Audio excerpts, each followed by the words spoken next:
अस्तु। अद्य नवपञ्चाशः प्रसङ्गः सम्यक् खलोः शुक्लपक्षद्वितीयमार्गशीर्षमास। अद्य किं किम् अस्ति? यदि प्रश्नः अस्ति चेत् ओ नमो नमः प्रीतिमहोदय। नमो नमः। कथमस्ति भवती? अहं सम्यक् अस्मि। मुम्बैनगरे वसति खलु? आम् आम्, किं मुम्बैनगरे अस्मि। किञ्चित् स्वपरिचयं दातुं शक्नोति किम्? मम नाम प्रीति। अहं मुम्बैनगरे वसामि। शिक्षिका अस्मि। योगशिक्षिका अस्मि। अ, अहं संस्कृतं 2000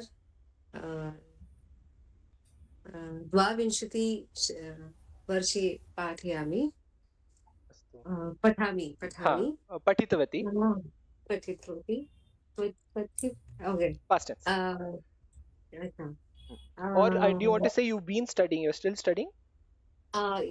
not studying much actually, but then हाँ, पठितवती। that is why I wanted to be a part of it because अहं संस्कृतं बहु रोचते, परन्तु अहं किञ्चित् किञ्चित् जानामि, सम्पूर्णं न जानामि। चिन्ता मास्तु महोदय, अहमपि किञ्चित् किञ्चित् एव जानामि, परन्तु अत्र गणे बहु जनाः सन्ति ये बहु सम्यक् जानन्ति, अतः वि हेल्प् ईच अदर्, हम्म, सहायं सहायं। कुर्मः, खलु? अस्तु, अस्तु, आम्। अग्रे गच्छामः। मालती महोदय, नमो नमः। नमस्कारः। सीमा महोदय, श्रूयते वा? श्रूयते। अस्तु, क्षम्यताम्, अहं विलम्बेन आरम्भं कृतवान्। चिन्ता मास्तु, अग्रे गच्छामः। चिन्ता मास्तु। कार्यसूच्याम् अद्य चित्रस्य वर्णनं कुरु अस्ति। तदनन्तरं नमितायाः निमित्ताः, तत्र श्रीमती नमिता यथा सा पूर्वमेव उक्तवती। नमिता महोदय, आम् प्रेजेण्टेशन् एव अहम् अपि अस्ति वा? अपि ओ अस्ति। अस्तु अस्तु। सा पुटे प्रदर्शनं करिष्यति। तदनन्तरम् अग्रे किं भविष्यति नाम क्रीडा, वयं कथारचनं प्रयासं कुर्मः। तदनन्तरं शब्दस्य उपयोगं कुरु। शब्दस्य उपयोगं कृत्वा वाक्यानि रचयामः। अन्तिमे मार्जालस्य मुखं दृष्टं नाम पुस्तकम् उपयुज्य रूपकाणि ये ये सन्ति तद्वयं पात्रं स्वीकृत्य पठामः। अस्तु, आरम्भं कुर्मः। चित्रस्य वर्णनं कुरु। अद्य मया त्रीणि चित्राणि स्थापितम्। अत्र किं करणीयम् इत्युक्ते चित्रं एकं चित्रं चिनोतु, तस्य उपरि त्रीणि वाक्यानि रचयतु। कः अथवा का प्रथमं गन्तुम् इच्छति? कृपया वदतु। अहम् अहं प्रथमचित्रं शुनामि। अस्तु, हा, भास्वन्त महोदय, अस्तु। चिनोमि, अ, चिनोमि। चिनोमि। अहं प्रथमचित्रं चिनोमि।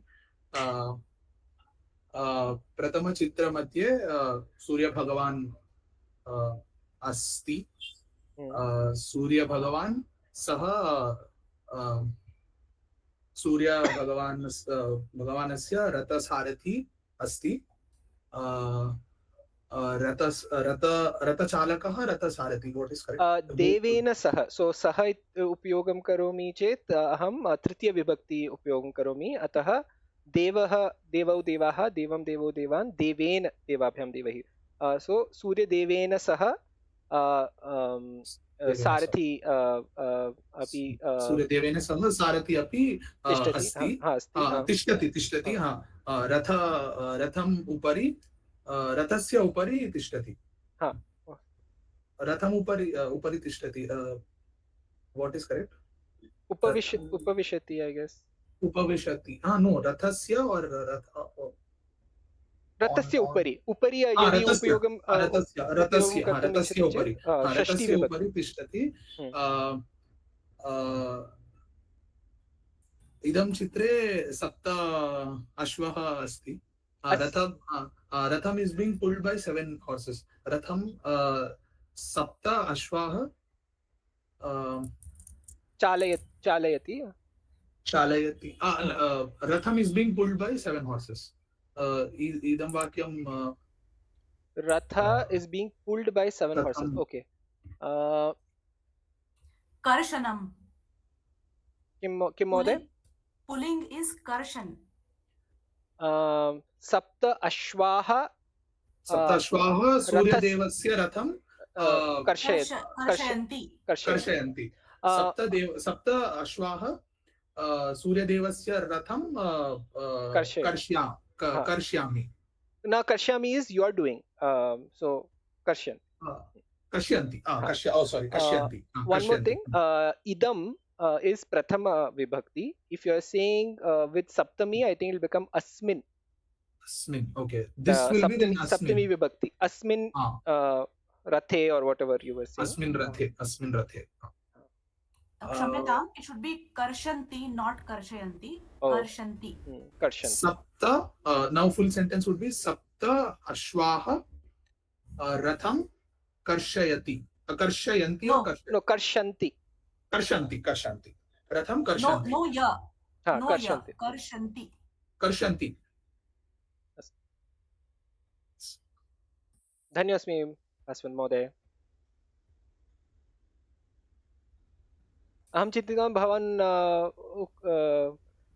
वाक्ये मम नाम अपि सूर्यदेवता एव इति भवान् मम नाम अपि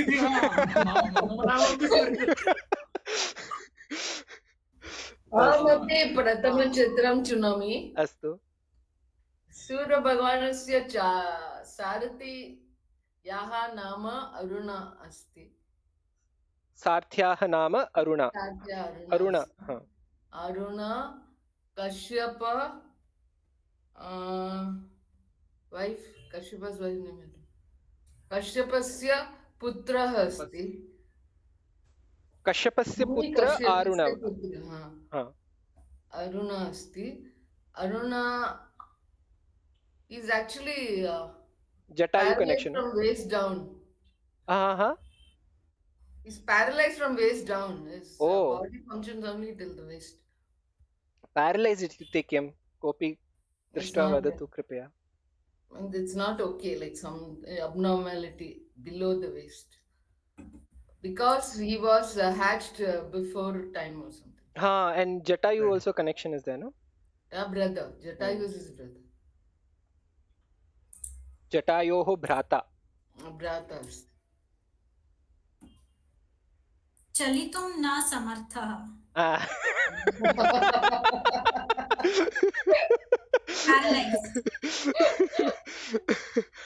अन्य शब्द अवश्यं भविष्यति. धन्यवादः. धन्योस्मि मालती महोदय. अग्रे.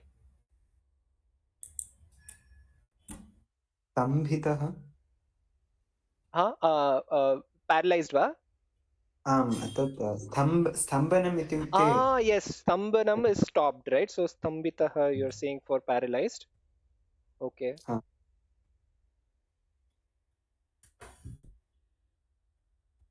Stambitah. Okay. Anya kopi? One small correction. अरुणस्य भ्राताः Jatayu नास्ति. अरुणस्य भ्राताः गरुड अस्ति. गरुड अस्ति. What is the Jatayu connection? I know there is a Jatayu connection. That I'm not sure. But he's Garuda and Aruna are like brothers. Vinata. भवती जानति, अहं जानामि. जटायोः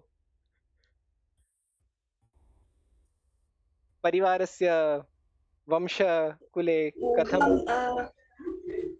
I don't think Jatayu is connected to अरुणः जटायोः पिता अस्ति वा? अहमपि एवमेव चिन्तयामि, परन्तु अधुना सम्यक् न श्योर् नास्मि, किन्तु अस्ति इति मन्ये.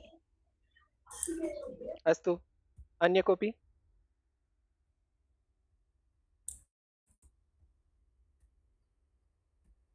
हाँ, अरुणस्य पुत्र अस्ति जटायु।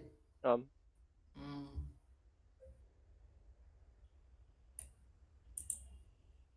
अग्रे?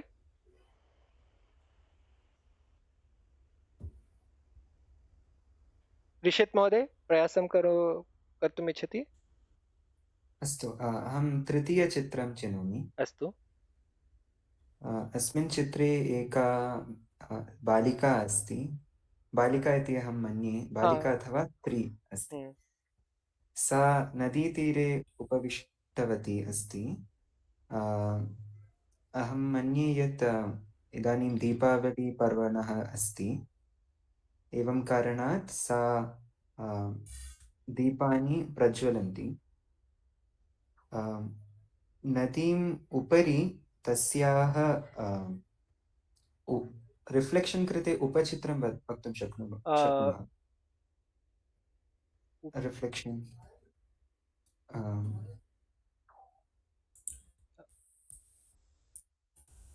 एकनिमिषम्। प्रतिबिम्बं हा, प्रतिबिम्बं सम्यक् भविष्यति। जलस्य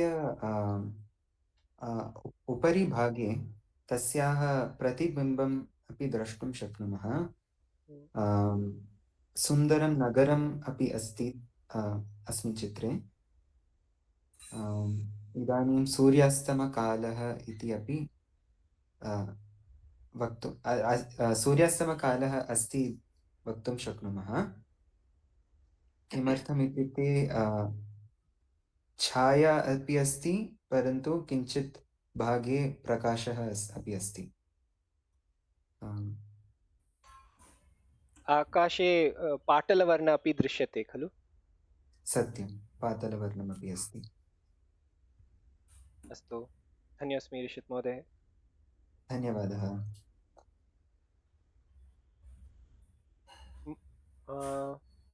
नमिता महोदय? अहमपि तृतीयचित्रस्य उपरि वदामि। अस्तु। एका युवती अस्ति, सा वाराणसी, अहं मन्ये वाराणसी नगरः अस्ति। वाराणसी नगरे समुद्रस्य तटे सा उपविशति। लघु लघु दीपानि प्रज्वलित्वा फ्लोट करोति। फ्लोट इत्युक्ते, ओके, अहम् अन्वेषणं करोमि। तरन्ति, गूगल ट्रांसलेट इज सेइंग तरन्ति। लघु लघु दीपाः नद्यः उपरि प्लवति अपि वक्तुं शक्यते। प्लवन्ति। प्लवन्ति। सा पीतवर्णस्य वस्त्रं धारयति। पीतवर्णः अपि रक्तवर्णः वर्णस्य वस्त्रं धारयति। अस्तु, धन्योऽस्मि। अवशिष्टाः के? काव्या महोदय वा? सीमा महोदय? हाँ, सीमा महोदय। ओके। सीमा महोदय? किञ्चित् व्यस्ता अस्मि। ओ, चिन्ता मास्तु। काव्या महोदय?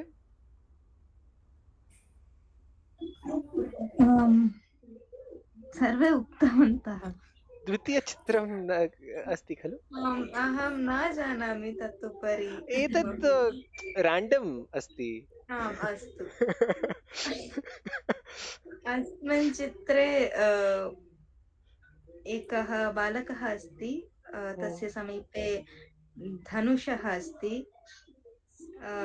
तत्र पक्षिः तत् किं पक्षिः क्रेन् संस्कृतमध्ये क्रौञ्च क्रौञ्च आम् क्रौञ्चः ततः अपि अस्ति क्रौञ्चस्य वधं दृष्ट्वा एव किञ्चित् आरम्भम् अभवत् किं तत् महाभारतं रामायणं कथा किं रामायणं खलु आम् आम् रामायणस्य दृश्यं वा न न एतत् तु मैच्स्टिक् अड्वर्टैस्मेण्ट् अस्ति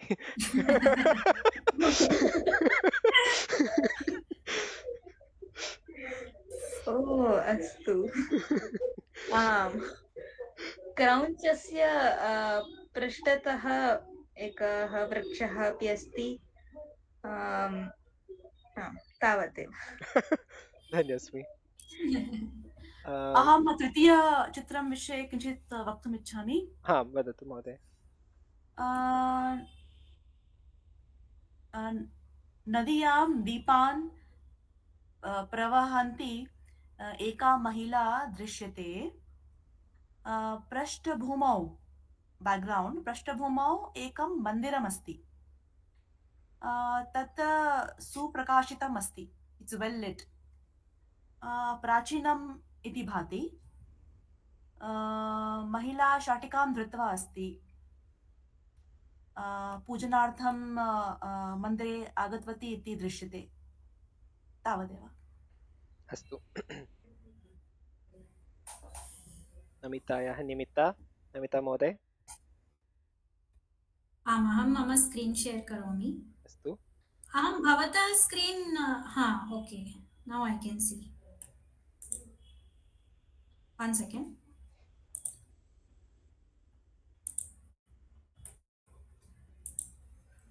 दृश्यते वा आम् ओके अहम् आरम्भं करोमि। संस्कृत देवनागरी अक्षरस्य उत्पत्तिः शिवसूत्रम्।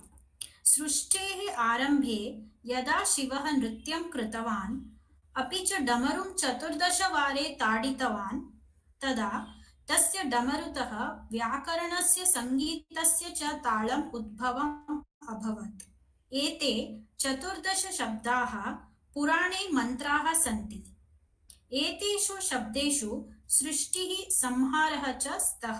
In these sounds creation as well as destruction is there. हृदय स्पन्दने डमरु शब्दानां मिश्रणम् अस्ति, means even in the heartbeat. यदा कोऽपि डमरु शब्दान् शृणोति तदा तस्य मनः शान्तिं प्राप्यते।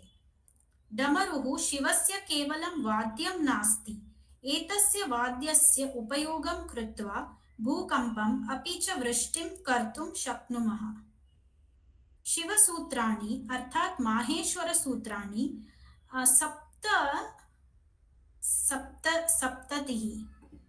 सप्तसप्ततिः सार्वकालिकसत्यस्य समूहः सन्ति। भगवान् शिवः ऋषि वसुगुप्तं प्रति एतानि सूत्राणि प्रकटितवान्। एषु सूत्रेषु 50 संस्कृत अक्षराणां बीजमन्त्राणि सन्ति। एतानि 50 सूत्राणि विशिष्टक्रमे वृत्ताकृतिरूपेण मीन्स् इन् सर्क्युलर् पैटर्न स्थापितम् अस्ति। इदं मातृका चक्रम् इति कथ्यते। सो दिस् इस् मातृका चक्रम्। मातृका चक्रे शब्दानां 5 समूहः अस्ति। प्रत्येक समूहे 10 बीजमन्त्राः सन्ति।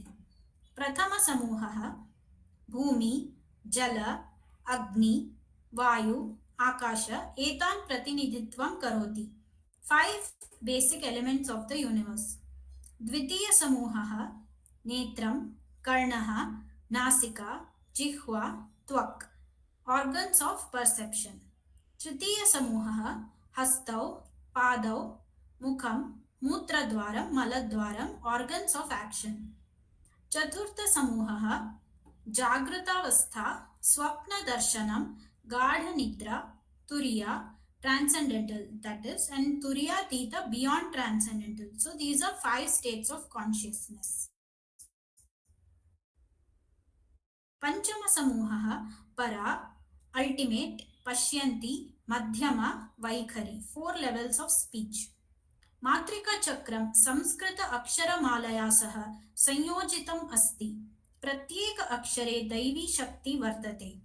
ऋषयः वाक्तत्त्वस्य सामर्थ्यं ज्ञात्वा एतेषां शब्दानाम् उपयोगं कृत्वा एकसंवादव्यवस्थायाः निर्माणं कृतवन्तः. अस्माभिः इदम् अक्षरम् इति कथ्यते. अस्तु. धन्योऽस्मि नमिता महोदय। मम प्रश्नः अस्ति अत्र मालती महोदय has something to say. ओ क्षम्यताम्, धन्यवादः. अहं न दृष्टवान्, अहं म्यूट् मध्ये आसीत् इति। अत्र मातृका सप्तमातृका कोऽपि सम्बन्धः अस्ति वा? न खलु? अहं न जानामि, अहम् अन्वेषणं करोमि। अस्तु। मातृकाचक्रम् एक्चुअली मम प्रश्नः अस्ति मातृकाचक्रं वा अथवा मातृचक्रं वा? Like is it the Devi I चक्रं? also had that confusion, but I feel it is मातृका. ओ अस्तु। श्रीविद्यामार्गे एतस्य उपयोगं कुर्वन्ति as far as I know. अर्थात् मातृका एव खलु, सप्तमातृका एव? आमाम्।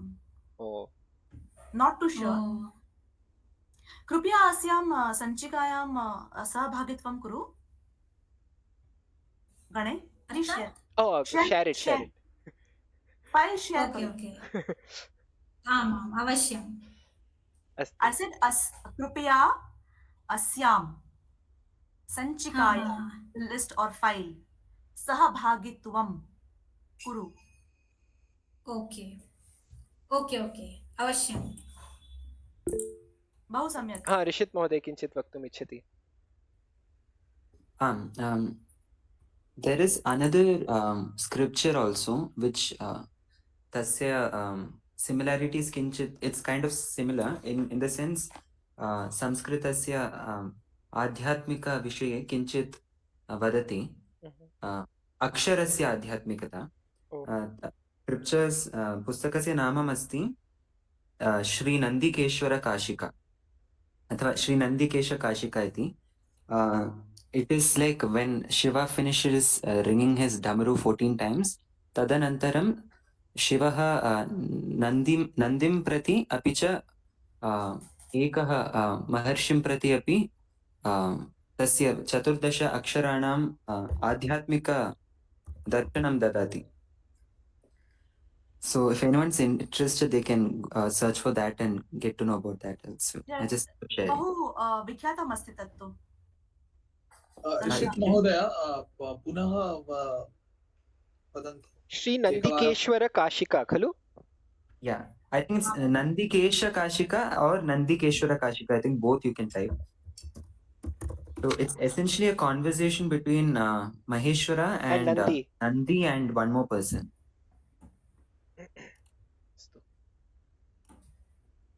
It's like, yes, I remember. So towards Parnini and Nandi are the one in the conversation. Towards Parnini, Shiva tells the grammatical view of the 14 letters, and hence Parnini constructs the Parnini Sutras, Ashtadhyayi Sutras. Then Shiva also expounds the spiritual secrets to Nandi. Behind the same 14 letters, the spiritual significance he tells to Nandi. सीमा महोदय प्रेषितवती regarding matrikas. I thought of sharing this one also. धन्योस्मि। बहु सम्यक्। सीमा महोदय अपि प्रेषितवती। अस्तु, अग्रे गच्छामः। अग्रे किं भविष्यति? त्वं मार्गे चलसि, शीकरः अथवा नीहारिका अतीव घना अस्ति। So it is fog or mist. अतः त्वम् अग्रे स्पष्टतया द्रष्टुं न शक्नोषि। सहसा त्वं किञ्चित् शब्दं शृणोषि यत् वदति, सहसा is suddenly, पृष्ठतः मा पश्य, मम निर्देशान् पालय, यत् किमपि त्वम् इच्छसि तत् प्राप्स्यसि। अग्रे किं भविष्यति कथा रचयतु वर्धनं करोतु अग्रे किं भविष्यति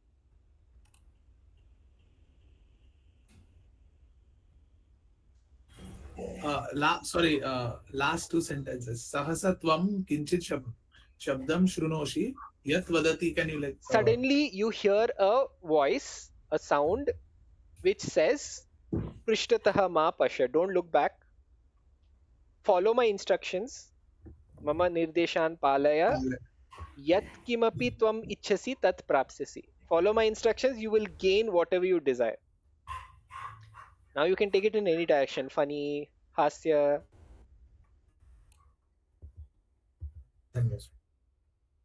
All the rasa, navarasa you can flavor it with.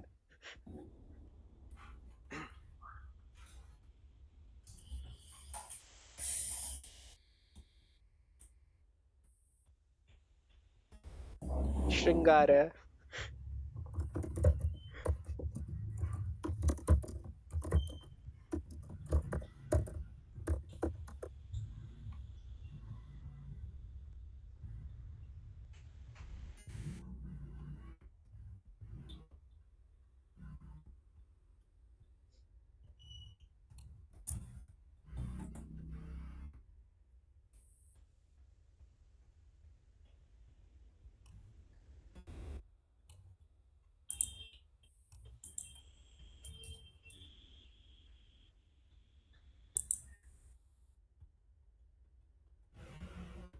अहं वदामि अस्तु अग्रे गत्वा निर्देशान् पालयित्वा अहम् अग्रे गतवती गच्छामि तदनन्तरे एकः केव् एकः गुहा अहं अपश्यामि अथवा पश्यामि देन् अहम् उच्चारणं करोमि खुल्जा सिम् सिम् खुल्जा सिम् सिम् ओके तदनन्तरे तत् द्वारं उद्घाटयन्ति द्वारः उद्घाटयति अन्ते बहूनि धनः अहं प्राप्नोमि that is a very ordinary ending but अहं चिन्तयामि अधिकं चिन्तयामि परन्तु तदनन्तरं भवती पृष्ठतः पश्यति वा कः अस्ति इति धनं प्राप्य न धनं प्राप्नोमि खलु अहं सन्तुष्टा अस्मि अस्तु शब्दः आकाशवाणी कुतः आगतः न इच्छा अस्ति वा ज्ञातुं नो ओके अस्तु धनं प्राप्तवती नमिता महोदय अन्य कोऽपि वदतु भवतः अथवा भवत्याः कथा कथं गच्छति इति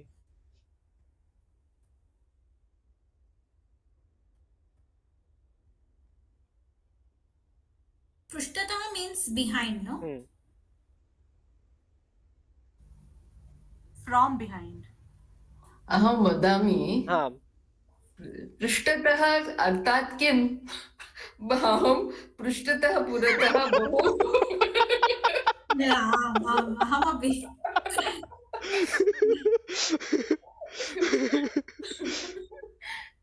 इति दृष्टवती वा एस् इन् यू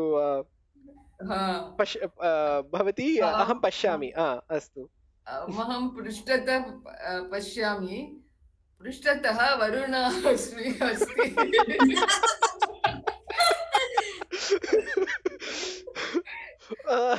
नमो नमः मालती महोदय इति अहं नमस्कारं करोमि। वरुणस्य हस्ते बहु धनमस्ति। परन्तु अहं वदामि एतत् सर्वं मम धनमस्ति। यदि भवती इच्छति चेत् कृपया यत्र गुफा अस्ति सम्यक् खलु रेग्युलर् अटेण्ड् करोमि। न अहं मार्गदर्शनं करोमि। यत्र नमिता महोदय अस्ति खलु गुहस्य अन्ते, तत्र मार्गदर्शनं कृत्वा अहं वदामि तत्र गच्छतु, तत्र धनम् अस्ति गुहस्य अन्ते, तत्र धनं प्राप्तुं शक्नोति भवती इति।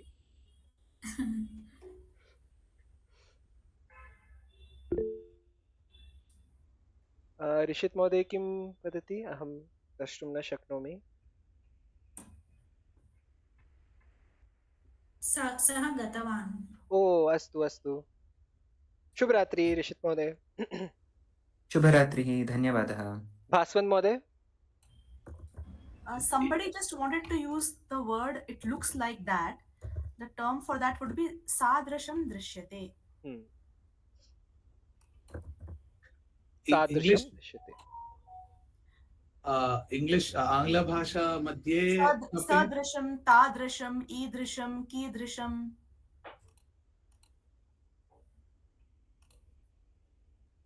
हाँ भास्वन् महोदय। I mean thinking in English. आङ्ग्लभाषा मध्ये भवान् आङ्ग्लभाषा मध्ये वदतु, तदनन्तरं वयं I mean thinking in English and framing a scene. So scenario itself is a very big thing now. आङ्ग्लभाषायां चिन्तयित्वा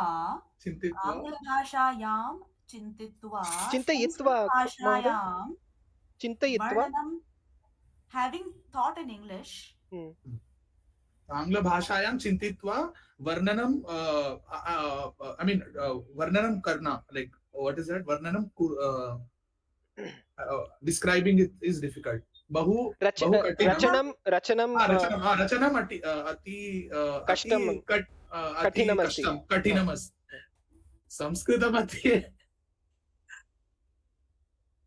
The confusion is Sambrama, I just saw. सम्भ्रमम् एव सम्भ्रमम्। परन्तु मालती महोदय अपि धनं प्राप्तवती खलु?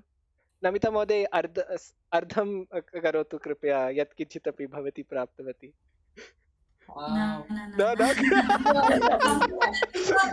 मम कृते एव। ओ अस्तु। काव्यं कोऽपि सर्वे गृहमध्ये अस्मि वा?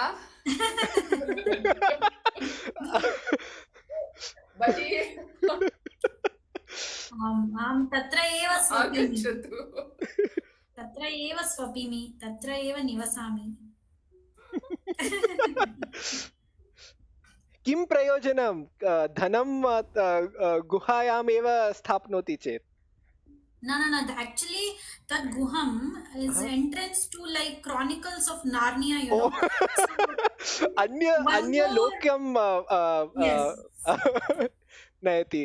अस्तु, अन्यलोके मार्गमस्ति, अन्यलोकस्य मार्गमस्ति। सम्यक्। काव्य महोदय। अहं स्वप्नम् अहं न स्वीकरोमि।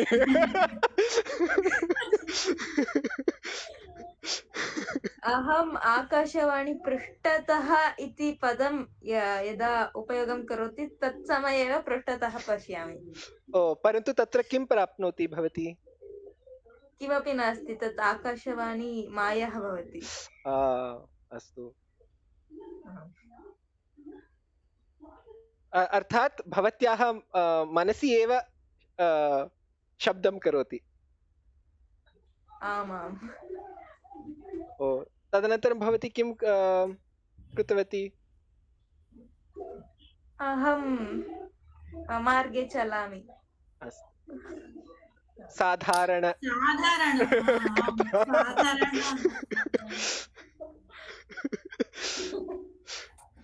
So I have some Brahma, she has Brahma.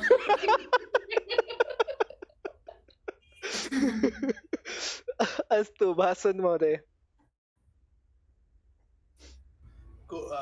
कोऽपि नास्ति to tell, nothing to tell. किमपि नास्ति. किमपि नास्ति किमपि नास्ति to tell. कोऽपि is Kopi means someone. कोऽपि is कोई नहीं right किमपि is कुछ भी नहीं right yeah परन्तु कोऽपि नास्ति अपि सम्यक् एव पृष्ठतः दृष्ट्वा भवान् अपि कोऽपि नास्ति इति।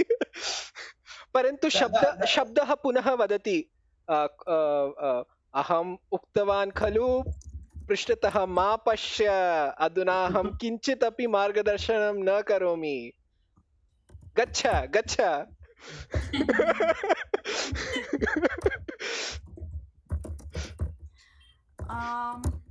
I'll give up. Samskrite, how do we say?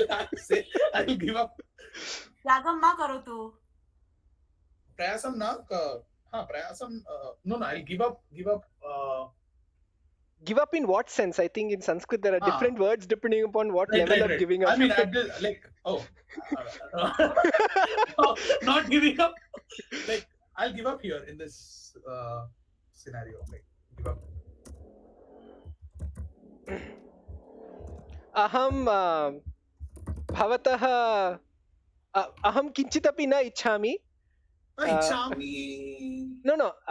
You want to say I want to stop right now in this presentation? It's like I want to give up here. I mean, give up in the sense I can't imagine. I can't.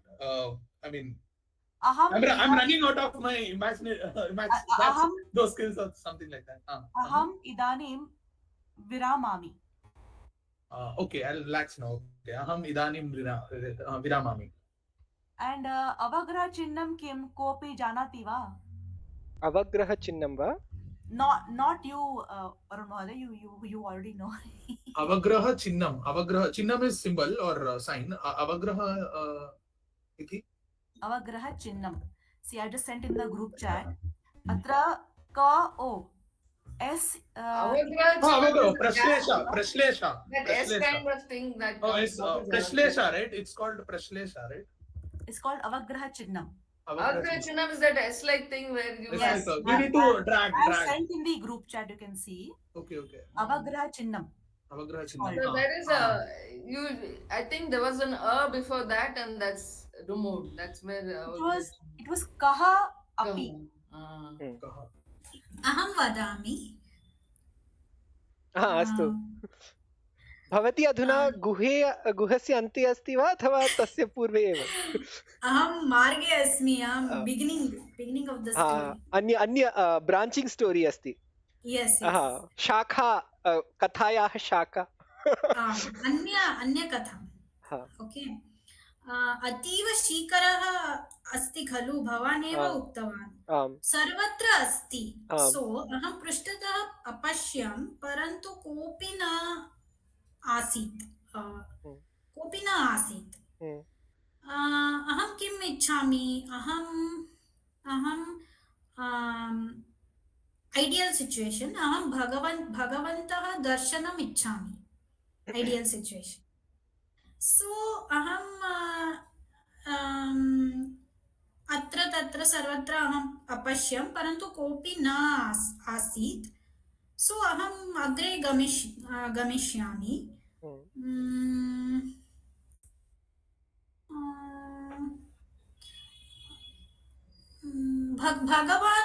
भगवान् प्रकृति मध्ये एव वसति. सो अहं यत् किञ्चित् इच्छामि तत् अहं प्राप्स्यामि. अस्तु. Philosophical. Yes, philosophical. I was about to say that.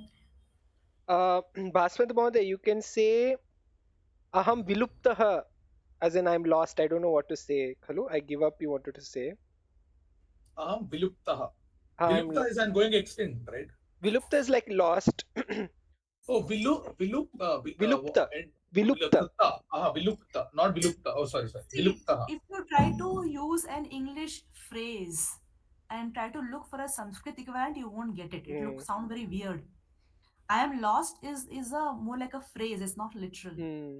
So we can't have exact translation for proverbial phrases. You know? I think something like I accept defeat would be the right way to say it in Sanskrit. Right. Exactly. Aham parabhavam swikaromi. Something like that. Parajayam swikaromi. Parajayam swikaromi. Okay. Varun Mahodaya, you didn't try. Oh, aham happy. Okay.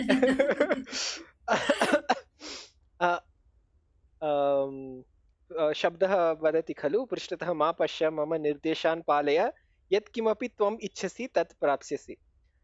अस्तु अहं परिपालनं करोमि. अहम् अग्रे गच्छामि. मार्गे एका बृहत् वृक्षः प्राप्नोमि. एतदेव मम इच्छा वा इति अहं पृच्छामि. शब्दः वदति न अग्रे गच्छ. अहम् अग्रे गच्छामि. अग्रे एका भवनं प्राप्नोमि. एतदेव मम इच्छा वा इति अहं पृच्छामि. न अग्रे गच्छ इति वदति शब्दः. अतः अहम् अग्रे गच्छामि.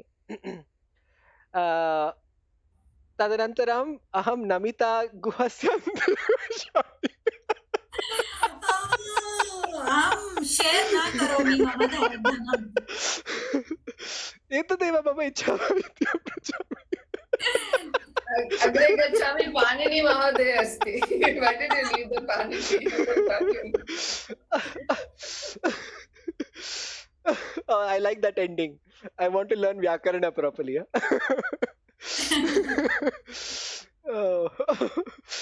परन्तु नमिता महोदय वदति अहं धनं न ददामि इति. अतः अग्रे गच्छामि. अन्यलोके गच्छामि. तत्र यथा मालती महोदय उक्तवती पाणिनि महर्षि प्राप्नोमि. तत्र अहं दीक्षा स्वीकृत्य व्याकरणस्य पण्डितः. शुभमस्तु. अग्रे मार्गे एकः निधिपेटिका दृश्यते स्म. वरुणः दृष्ट्वा तत् उद्घाटितवान्. तत्र संस्कृतभाषायाः सम्पूर्णं ज्ञानम् आसीत्. सः सर्वाणि ज्ञानशक्तिम् अवशोषयितुं प्रवृत्तः आसीत्. अवशोषयितुं means to absorb. सः सर्वाणि ज्ञानशक्तिम् अवशोषयितुं प्रवृत्तः आसीत्. परन्तु सीमा सर्वं ग्रहीतवती.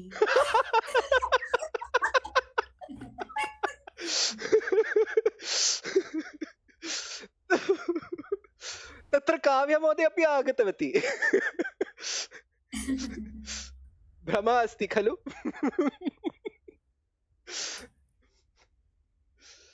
अस्तु अग्रे गच्छामः वा? Varuna, you have to say aham. What dhanyosmi? धन्योस्मि.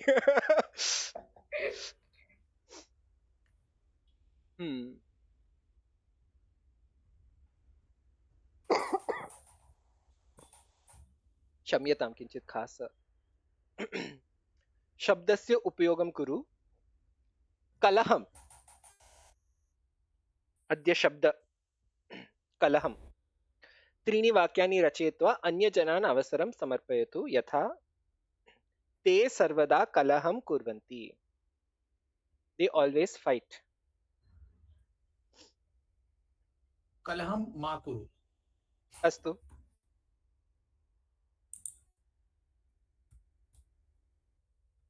कलहं कुरु.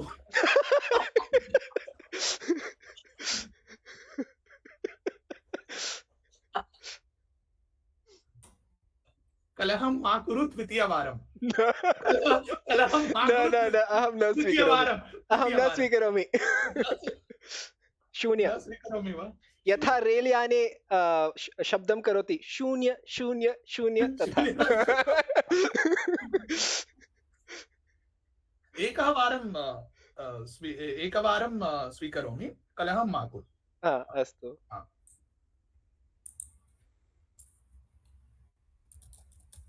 कोलाहलमपि मा करोतु। कलहं कोलाहलं। कोलाहलं मा करोतु, कलहं करोतु कोलाहलेन विना। ओ ओ ओ कष्टमस्ति। प्रदर्शयतु।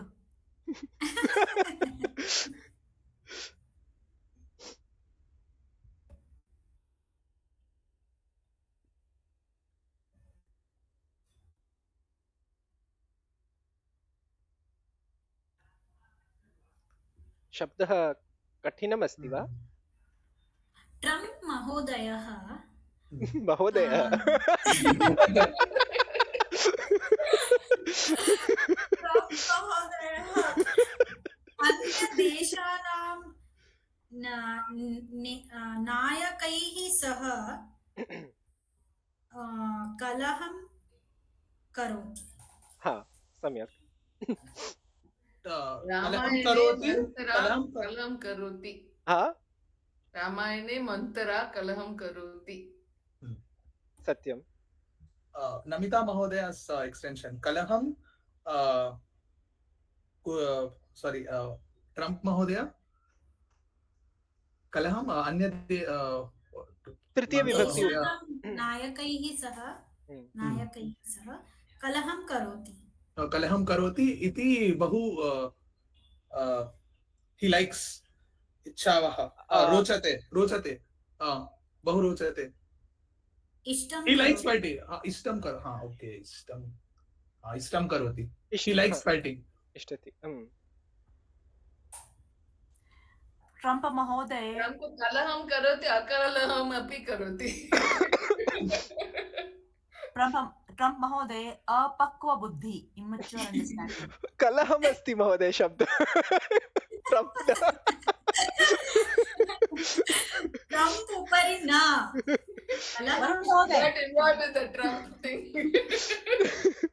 ट्रम्प् महोदयस्य भाषाशैल्यां संस्कृत भाषायां वदतु। ट्रम्पस्य कारणेन एव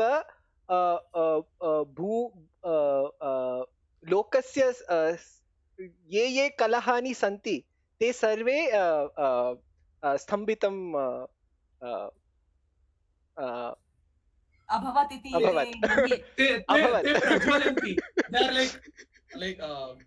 like whatever clashes are there, existing clashes, they are like flaming now. They're prajwalati.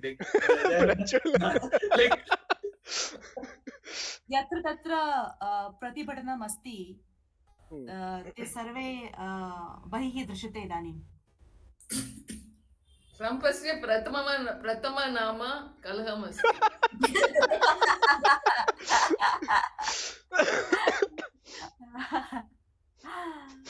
Trump उक्तवान् अहं सर्वयुद्धम् अपि च कलहं विरामं कृतवान्। मम कृते पीस् प्रैस् ददातु। शान्ति पुरस्कारः ददातु। आवश्यकं, ददातु न आवश्यकम्।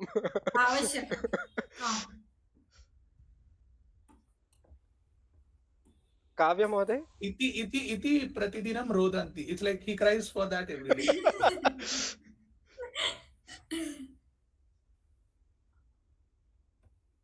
We've all made essays on Trump. शब्दस्य उपयोगं कुरु कलहं परन्तु ट्रम्प् सामूहिक निबन्धम्।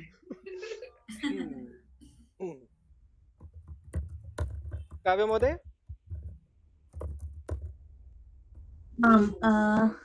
अस्मिन् चित्रे नेविल् लाङ्ग् बाटम् अस्ति। सः हर्मायनी प्रति अहं त्वया सह कलहं करोमि इति वदति। अस्तु, अहम् अद्य स्वीकरोमि वाक्यं, काव्या महोदयस्य वाक्यम्। अग्रे गच्छामः वा? अहं वदामि वा? आम्, सीमा महोदय वदतु। भीतः बालकः युद्धं कर्तुम् इच्छति, परन्तु सः जानाति यत् सः पर्याप्तं बलवान् नास्ति। सः तथापि प्रयतते। एतत् वास्तविकं बालकम् अस्ति। मा त्यज, उत्तमं प्रयत्नं कुर्वन्तु। धन्योऽस्मि महोदय। अग्रे अस्ति वा? नास्ति। अस्तु।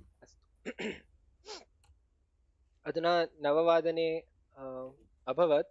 यदि समयः अस्ति चेत् वयं मार्जालस्य मुखं कुर्मः, नो चेत् अग्रिमशनिवासरे मिलामः। किं करणीयं भवन्तः सर्वे एव वदन्तु। शिवसूत्रं विषये एकः पॉइंट वदामि। वदतु महोदय। तत्तु बहु इट्स् रियलि इन्स्पैरिंग शिवसूत्रं। कोऽपि अत्र अस्ति वा ये न जानन्ति शिवसूत्रं विषये? वदतु महोदय, ज्ञानं प्रसारयतु। 14 सूत्राणि सन्ति। It goes like this: अ इ उण् ऋ ऋक् ए ओ ऐ औच् हय वरट् लन् न्यमङणनं झभै गढदश् जब गडदश् खप छट चटतौ कपै शशसर् हल्।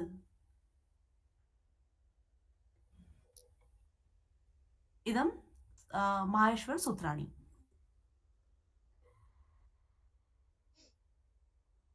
अग्रे शिवसूत्राणि अथवा अक्षरसमाम्नायः। माहेश्वरसूत्राणि प्रत्याहारसूत्राणि वर्णसमाम्नाय इत्यादिभिः नामभिः ज्ञायते। एतत् 14 सूत्राणां समूहं निर्दिशति यत् व्याकरणप्रदर्शनाय संस्कृतध्वनीनां व्यवस्थारूपेण कल्पितम्। एतत् पाणिनिः स्वकीये अष्टाध्याय्यां निर्मितम्। पाणिनिः स्वयम् अक्षरसाम्नाय इति पदं प्रयुङ्क्ते, यदा तु शिवसूत्र इति लौकिकं पदं पश्चात् विकसितम्।